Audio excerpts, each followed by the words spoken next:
Bago siya maging headline at simbolo ng national controversy, si Atong Ang ay si Charlie Chu Hai Si Ang.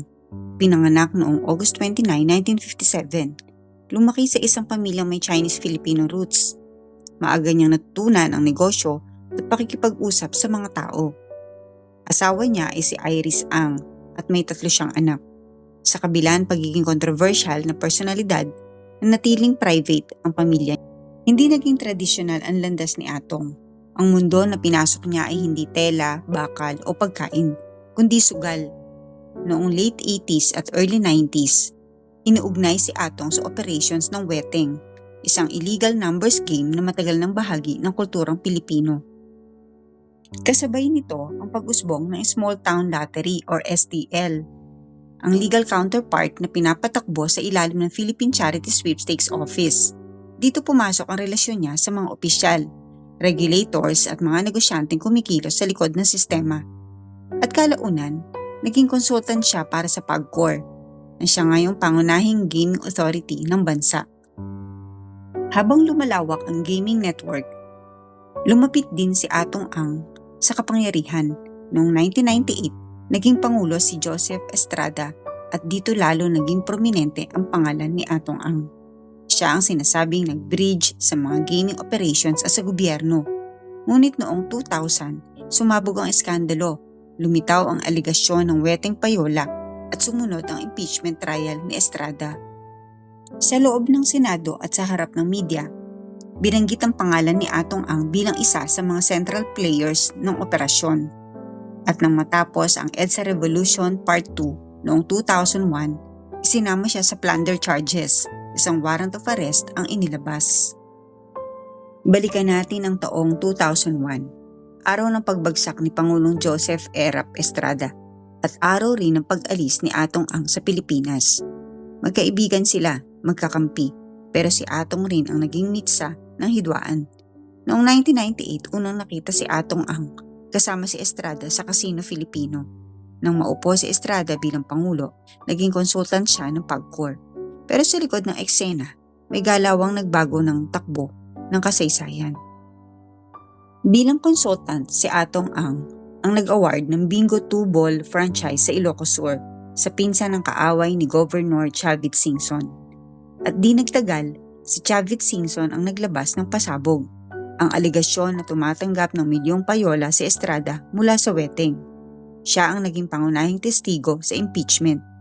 Pero hindi doon natapos. Sabi ni Singson, sina Estrada at Atong umano ay nagbulsa ng 130 milyong tobacco excise tax. At sa araw mismo ng EDSA 2, tumakas si Atong Ang papuntang Amerika. Noong 2001, naaresto si Atong Ang sa Las Vegas, nagpiyansa, na house arrest at makalipas ang ilang taon, ibinalik sa Pilipinas. Noong 2007, umamin siya sa mas mababang kaso, corrupting public officials. Ibinalik ang 25 million at noong 2009, naibalik ang lahat ng kanyang civil rights. Ngunit kung ang iba ay titigil na dahil sa mga pangyayari, hindi si Atong Ang. Pagbalik niya, sumakay siya sa bagong alon ng industriya. Pero ang kontrobersya hindi kailanman umalis. Mula weteng, papunta sa STL, hanggang sa sabong at isabong. Si Atong ang isa sa mga nagtulak ng Ultimate Fighting Cock Championship, isang poging imahe ng tradisyonal na sabong. Nang dumating ang pandemya, sumabog ang isabong. Ang Pitmasters Group at Lucky 8 Star Quest Incorporated ay napunta sa gitna ng industriya, kasabay ng pagdami ng pera at pagkawala. Naging bahagi siya ng mga operasyon tulad ng Ultimate Fighting Cock Championship at iba pang sabong platforms. Dito sumulpot ang eSabong, isang online ecosystem na may live streaming, e-cash, at nationwide betting. Sa loob ng maikling panahon, naging multi-billion industry ito. Muling napunta si Atong sa sentro ng atensyon. Ngunit noong taong 2021 hanggang 2022, isang seryosong usapin ang sumulpot, ang pagkawala ng mga sabongero. Habang naglalabas-masok ang pera sa digital arenas, may mga bettors at handlers na hindi na nakauwi. Nag-umpisa ang investigasyon, sinundan ng media coverage at kalaunan, ng mga reklamong kriminal. Walang bangkay, walang malinaw na ebidensya, tanging katahimikan at takot, hanggang sa isang pangalan ang nagsalita.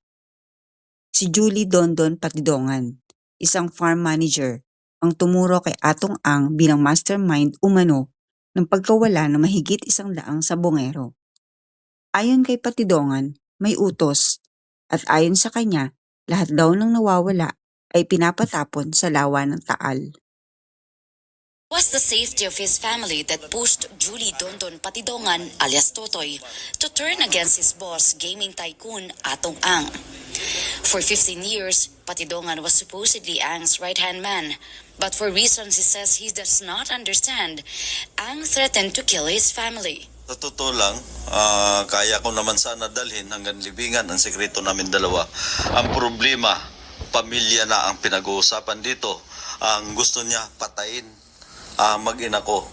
Sinama niya pa ang mag-ina ko. Patidongan said he was one of Ang's longtime farm managers and he also worked as a security personnel. Kinumpirma mismo ni Atong Ang na si Patidongan ay dati niyang tauhan, isang farm manager na may hawak sa seguridad, manpower at operasyon. Pero mariing itinanggi ni Ang paratang. Sa halip, may mas mabigat siyang akusasyon. Ayon kay Atong Ang, sina Patidongan at isang Alan Brown Bantiles ay nagtangkang mangikil ng 300 milyong piso. Kapag hindi raw nagbayad, isisiwalat at ipaparatang sa kanya ang pagkawala ng mga sabongero.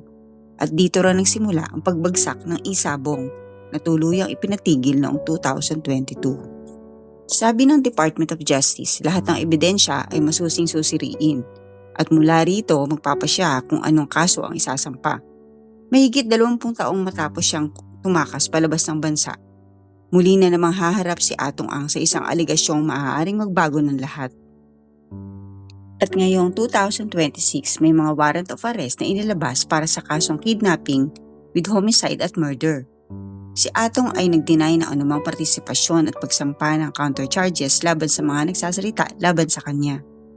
Si Charlie Atong Ang ngayon hindi lang bilang negosyante. Siya ang number 1 most wanted sa buong Pilipinas.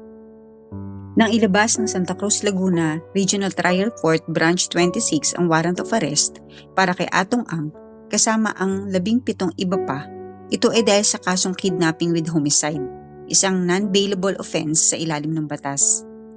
Ito ay kaugnay ng malawakang misteryo ng mga nawawalang sabongeros kung saan si Atong Ang pinaniniwalaang mastermind. Ang warrant ay walang bail. Ibig sabihin, kung mahuhuli siya, hindi siya basta makakalaya habang hinihintay ang trial. Pero nang magsimula ang aktual na pag-implement ng warrant, hindi naging simple ang lahat. Sa una, sinubukan ng pulis at CIDG na mag-serve ng warrant sa kanyang bahay sa Pasig City. Ngunit kahit na ipinakita ang warrant, hindi agad pinayagang pumasok ang mga otoridad.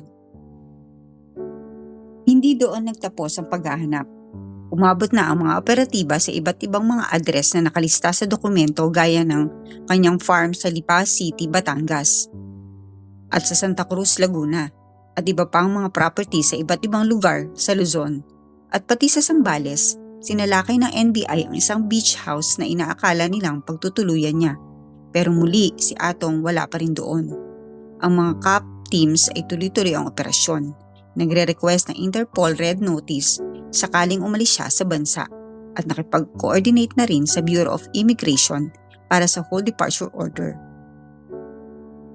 Dahil sa hirap ilocate si Atong Ang, nagpatupad ang Department of the Interior and Local Government ng isang malaking pasabog, isang 10 million reward. Ayon sa DILG Secretary, anumang impormasyon na magdadala sa aktual na pag-aresto ni Atong Ang ay may 10 milyong bounty. No questions asked. This bounty is not ordinary patong. It's a signal that the government considers him among the top priority, most wanted persons in the country right now. At pinaplano pa raw ng DILG na itaas pa ang reward kung kinakailangan para mailapat ang hustisya. Ang pagkakasampot ni Atong Ang sa missing sabongeros case ay hindi ordinaryong allegation lang. Isang kaso na may maraming counts ng kidnapping with homicide at serious illegal detention na may malalaking bilang ng mga biktima at saksi. Habang ang kanyang iba pang 17 co-accused, karamihan ay dati o aktibong pulis at civilian security personnel ay naaresto na, siya ang natatanging hindi pa nakukulong. Sa dami ng mga properties at koneksyon ni Atong Ang, sinabi ng CIDG na siya ay handa na sa issuance ng warrant at posible siyang gumalaw sa iba't ibang lugar. At sa palagay ng mga otoridad, posibleng nasa loob pa rin siya ng bansa. At dahil sa gravity ng kaso, sinabi ng DILG na itinuturing si Atong Ang na armed and dangerous at tinatanggalan na rin siya ng mga firearms license para pahirapan ang kanyang pag-access sa armas. Ito rin ang dahilan kung bakit ang gobyerno ay masigasig sa paghahanap sa kanya upang hindi maging flight risk o makapagsagawa pa rin ng krimen habang nakatago. Nananawagan ng mga pamilya ng mga nawawalan sa bungero ng hostisya at habang si Atong Ang ay patuloy na iniiwasan pagkakaaresto, ang malaking 10 milyon reward, ang mga hotline na pinapatakbo ng CIDG at ang madugong warrant ng korte ay nagsisilbing paalala na sa ilalim ng batas, hindi pinapalampas ang mga akusadong may malubhang kaso. At habang patuloy ang paghahanap, isang tanong ang nananatiling nakabitin. Saan ngayon si Atong Ang? At kailan siya haharap sa hustisya? All right, joining us now is Interior and Local Government Secretary John Vic Remulla. Secretary, good morning. Good morning, Welcome Karen. back to Head Start. Thank you very much. All right, una, ang dami mong trabaho. So let's start first with this. Okay. Where is Atong Ang? There is a possibility na nasa either Cambodia, yung Golden Triangle. Kasi nung umalis ang lahat ng Pogo at Isabog dito, ang diaspora nila pupunta doon. So, sabi ni Julie Patindongan na maaga pa lang nag-set up na siya ng operations ng Isabong doon. Kaya tanda mo yung video ng congressman na naglalaro ng Isabong while in Congress? Oo, Ayun yun. yun yun. Ayun ang galing Cambodia. Pero ano yung pruweba, Secretary, na nandun siya? Wala. Ayun ay ayon kay, ayon kay Julie Patindongan. So it's a suspicion. It's a suspicion. And you cannot rule out anything. So lahat pinupuntahan, lahat titignan. Nandun na yung mga pulis namin ngayon.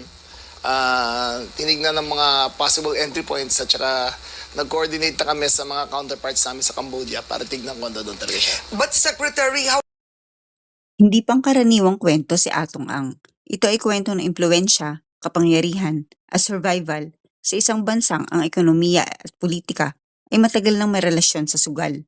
Hanggang sa ngayon, nananatiling bukas ang mga tanong at sa bawat bagong pagkakataon, mulit-muli ring bumabalik ang pangalan, Atong Ang.